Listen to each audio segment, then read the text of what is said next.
Maharashtra उपभागा Bodhisattva doctor Babasaheb Ambedkar मानव आणि मानवाच्या कल्याणासाठी अहोरात्र झडणाऱ्या तमाम महापुरुषांना या ठिकाणी शिवार अभिवादन करतो आणि महाबोधी मुक्ती विहाराच्या साठी ते एक दिवसीय धरणं आंदोलन या ठिकाणी आयोजित करण्यात आलेलं आहे। हे आंदोलन करण्यामागचं कारण काय आहे तुम्हाला आम्हाला माहीत आहे। फेब्रुवारी 10 आणि 11 पासून महाबोधी बुद्ध विहार इथे येथील तत्कालीन आपले सर्व भिक्खू संघ येथील महंतांची त्या ठिकाणी जी लुडबुड चालू आहे बौद्ध विरासतमध्ये आणि बौद्धांच्या संस्कृतीमध्ये लुडबुड करण्याची, त्याला कुठंतरी विश्राम मिळावा, विराम मिळावा नव्हे तर तो BTMC ॲक्ट, बौद्ध गया महाबोधी ॲक्ट 1949 त्याच्यामधील ज्या जाचक अटी आहेत त्या अटी अशा आहेत की सर्व तारे ढोबळ मानाने सांगायचं ती एक ट्रस्ट आहे। त्या ट्रस्टमध्ये 8 लोक आहेत। त्या 8 मधील 4 लोक हे बौद्ध पूर्णतः बौद्ध असतील, भिक्खू असतील आणि 4 हे महंत असतील, पंडित असतील, सवर्ण असतील, हिंदू असतील। आता 4 अधिक 4 8 आणि या ट्रस्टचा जो अध्यक्ष असेल तो अध्यक्ष तिथला जिल्हाधिकारी राहील आणि तो जिल्हाधिकारी सुद्धा हिंदूच असेल। आता मला बंधूंना सांगा, आपण मेजॉरिटी जेव्हा म्हणतो, मेजॉरिटी इज लॉ म्हणतो, बाबासाहेबांनी कायदा दिला, भारतीय राज्यघटना आम्हाला बहाल केली। आता इथं कलम 23 ते 25 सांगण्यात आलं आम्हाला धर्माचं स्वातंत्र्य आहे, आम्हाला भाषणाचं स्वातंत्र्य आहे। जर याचं कोणी उल्लंघन करत असेल तर त्याविरुद्ध दाद मागण्याचा मला अधिकार आहे। पण महाबोधी बौद्ध ॲक्ट 1949 मध्ये एखादा जर बौद्धांच्या हितासाठी एखादा कायदा करायचा असेल, एखादा कार्यक्रम घेण्यासाठी जर एखादा ठराव करायचा असेल तर त्या ठरावावरती 4 बौद्ध भिक्खूंनी मतदान केलं, त्याच्या विरुद्ध 4 महंतांनी केलं तर जो अधिकारी आहे त्याला सुद्धा तो करण्याचा अधिकार आहे। पण तो जिल्हाधिकारी कधीच बौद्धांच्या बाजूने मतदान करत नाही, तो जाणीवपूर्वक महंतांच्या बाजूने आपला मत नोंदवतो आणि त्या कारणाने तुमचा कुठलाही कन्स्ट्रक्टिव्ह कामाचा असेल, आराखडा तयार केलेला असेल, तुमची विरासत जतन करण्याचा जर एखादा ठराव असेल तर त्या ठरावाच्या विरोधात मतदान होतं आणि मतदान झाल्यामुळे आपली विरासत आपल्याला सांभाळता येत नाही असं झालेलं आहे।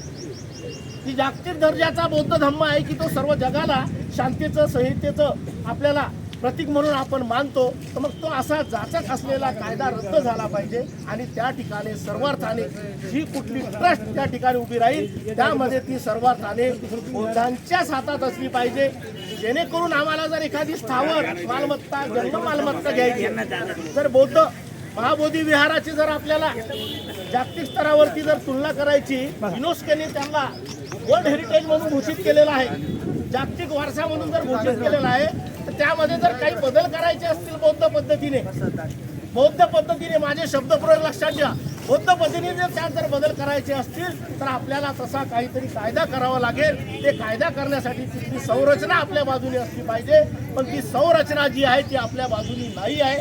त्यामुळे आपल्याला युनेस्कोने जरी वर्ल्ड हेरिटेज म्हणून घोषित केलेलं महाबोधी बुद्ध विहार टेम्पल जरी असलं तरी तिथं आपल्याला काहीही करता येत नाही। इथे असलेल्या तथागत भगवान गौतम बुद्धांच्या मूर्तीसोबत छेडछाड करणं चालू आहे। 5 मूर्तींना 5 पांडव करण्याचा प्रयत्न चालू आहे, त्याला विकृतीकरण म्हणतो आपण।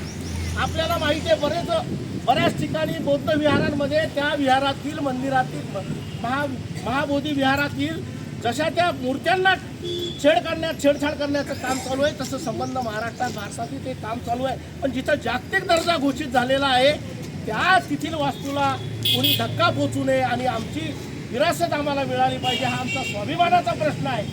आम्ही कोणावर अन्याय अत्याचार करण्यासाठी आलेलो नाही आहे, आम्ही शांततेच्या मार्गाने आमचं आंदोलन करत आहे। आमचा भारतीय राज्यघटनेवरती विश्वास आहे, आमचा स्वतःवरती विश्वास आहे, म्हणून हे आम्ही या ठिकाणी अत्यंत शांततेच्या मार्गाने हे धरणे आंदोलन या ठिकाणी केलेलं आहे। या धरणे आंदोलनामध्ये सर्व जाती धर्मातील लोक यामध्ये समाविष्ट झालेले आहेत। या ठिकाणी आत्ताच आमचे महाबोधी बुद्ध विहार ट्रस्टचे अध्यक्ष रमेश घेवंदे सरांनी सांगितलं की या आंदोलनाला संपूर्ण भारतातूनच नव्हे तर जगातून मजोळ यादी आलेली आहे। मी त्याच्यामध्ये अपील दाखल केलेलं आहे, तर अपीलमधला मी एक वकील आहे। आंतरराष्ट्रीय स्तरावरती सर 25,000 लोकांचं एक अपील दाखल करण्यात आलेलं आहे। त्यानुसार जागतिक स्तरावरती कसा आपल्याला दबाव निर्माण करता येईल म्हणजे आपली विरासत आहे पण आपल्याला घेता येत नाही, त्याच्यासाठी काहीतरी कार्यक्रम राबवावा लागेल. तर आंतरराष्ट्रीय स्तरावरती सुद्धा याचं आयोजन करण्यात आलेलं आहे. मी काही देशांची नावं घेतो, काही संघटनांची नावं घेतो, त्याचा आपण या ठिकाणी मी अवलोकन करत असताना त्या आपण शांततेने ऐकावं. कारण आपल्याला सुद्धा सांगता आलं पाहिजे की आमचं आंदोलन हे या स्थानिक स्तरावरचं नसून जागतिक स्तरावरती त्याची नोंद घेण्यात आलेली आहे. बऱ्याच देशांवरती त्या ठिकाणी असा दबाव निर्माण करण्यात येत आहे इथल्या सरकारकडून की या विहार आंदोलनाला कुठेही जास्त पब्लिसिटी देता कामा नये. त्यांचं आंतरराष्ट्रीय स्तरावरती त्यांचं कोणत्याही प्रकारे त्यांचं मूल्यमापन करता कामा नये. मी आपला 2 मिनिटं वेळ घेतो आणि जी यादी आहे आंतरराष्ट्रीय स्तरावरची त्या यादीचं मी या ठिकाणी वाचन करतो. मला 2 मिनिटं देण्यात आली.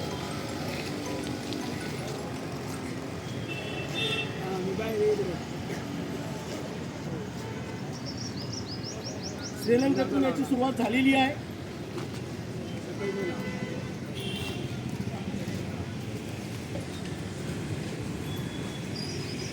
यादी फार मोठी आहे आणि या सर्वांची एकच मागणी आहे. आंतरराष्ट्रीय स्तरावरतून सुद्धा हीच मागणी आहे की बौद्धांची विरासती बौद्धांनाच असली पाहिजे. तिथल्या महंतांची लुडबुड बंद झाली पाहिजे, तिथल्या कलेक्टरची लुडबुड बंद झाली पाहिजे. याच्यात बुद्धिस्ट काउन्सिल ऑफ अमेरिका आहे, चेतना असोसिएशन ऑफ कॅनडा आहे, Ambedkar right international coordination society आहे, आंबेडकर राईट इंटरनॅशनल मिशन आहे, इंटरनॅशनल बहुजन ऑर्गनायझेशन आहे, इंटरनॅशनल बोधिसत्व गुरु रविदास ऑर्गनायझेशन आहे, friends for education international, all India Buddhist forum आहे, ग्लोबल NRIs फोरम आहे की जे भारतीय इथं आपले बौद्ध म्हणून गेलेले त्यांचं एक संघटन आहे, Ambedkar Buddhist association of Texas आहे, the federation of Ambedkarite Buddhist organisation United Kingdom आहे, बोधिविरा महावीरा समिती आहे, बोस्टन स्टडी ग्रुप आहे. बोस्टनला जो आपला अभ्यासू ग्रुप जात असतो दरवर्षी विद्यार्थ्यांचा, त्या विद्यार्थ्यांचा बोस्टन स्टडी ग्रुपने या प्रकरणाला जास्तीत जास्त उजेडात आणण्याचं काम केलेलं आहे. सर इंटरनॅशनल स्तरावर हे आपल्याला माहीत नाही, आपण फक्त आपल्या आजूबाजूच्या बातम्या ऐकतो. हे आपल्याला माहीत पाहिजे. आपलं आंदोलन हे इतकं महत्त्वाचं आहे की आपल्याला आंतरराष्ट्रीय स्तरावरून सुद्धा मान्यता मिळत आहे, आपल्याला पाठिंबा मिळत आहे. म्हणून आपण कमी म्हणता कामा नये. मला अशी अपेक्षा आहे की हे आंदोलन हे जितक्या दिवस आपल्याला शांततेच्या मार्गाने करता येईल तेवढं आपण करणार आहे. यामध्ये धर्म मदरहूड USAची संघटना आहे, आंबेडकर इंटरनॅशनल मिशन युरोप आहे, आंबेडकर किंग स्टडी सर्कल आहे, समता सैनिक दल आहे, हे सुद्धा भारतीय नाही आहे, अमेरिकेचं आहे, इंडियन बुद्धिस्ट सेंटर आहे, ग्रीक लेफ्ट बुद्धिस्ट विहार आहे, आंबेडकर बुद्धिस्ट कम्युनिटी कॅनडाचं आहे. कॅनडाची संघटना सुद्धा जास्तीत जास्त आंतरराष्ट्रीय स्तरावरती दबाव तयार करून इथल्या सरकारला हे बाध्य करण्यास सांगत आहे की इथली बौद्धांची विरासत ही बौद्धांना दिली पाहिजे.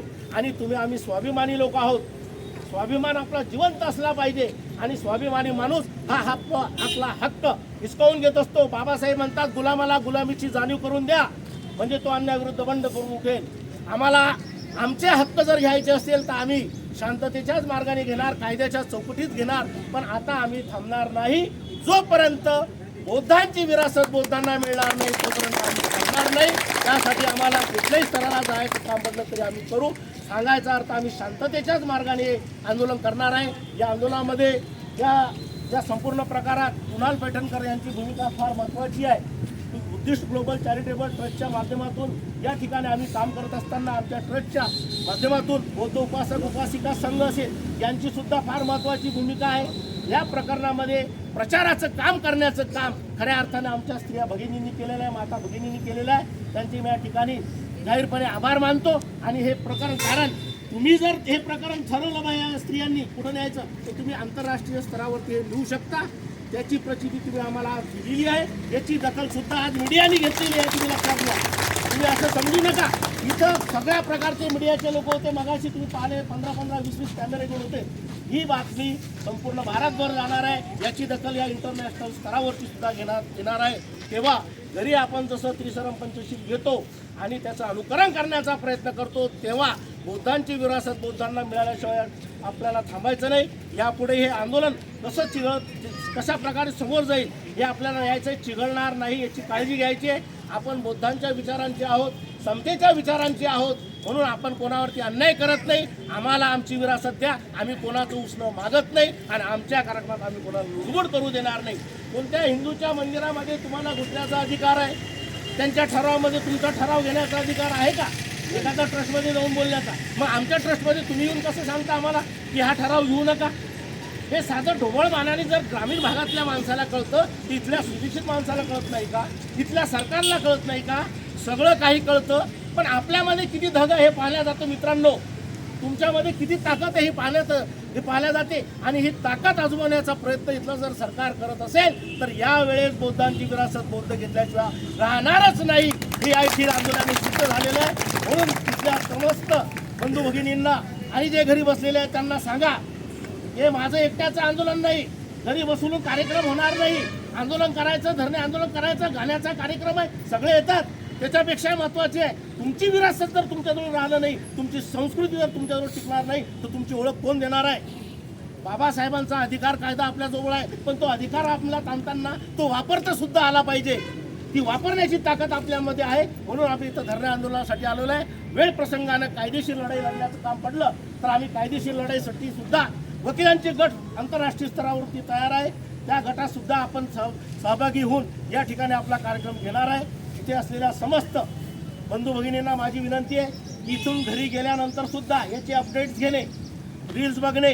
तुम्हाला रील्स टाकायच्या महाबोधी बुद्ध विहाराच्या टाका. आजपासून रील्स टाकणं बंद करा. वैयक्तिक टाका, सरकारला कळू द्या.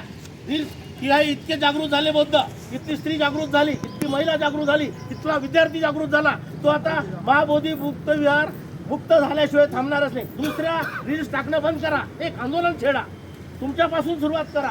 आणि ही संधी जर तुम्हाला मिळाली असेल तर यातून नवीन नेतृत्व सुद्धा उदयास येईल अशी भावना मी या ठिकाणी व्यक्त करतो. आणि आयोजकांनी मला बोलण्याची संधी दिली त्याबद्दल त्यांचे धन्यवाद करतो, आभार मानतो. जय भीम, जय बुद्ध.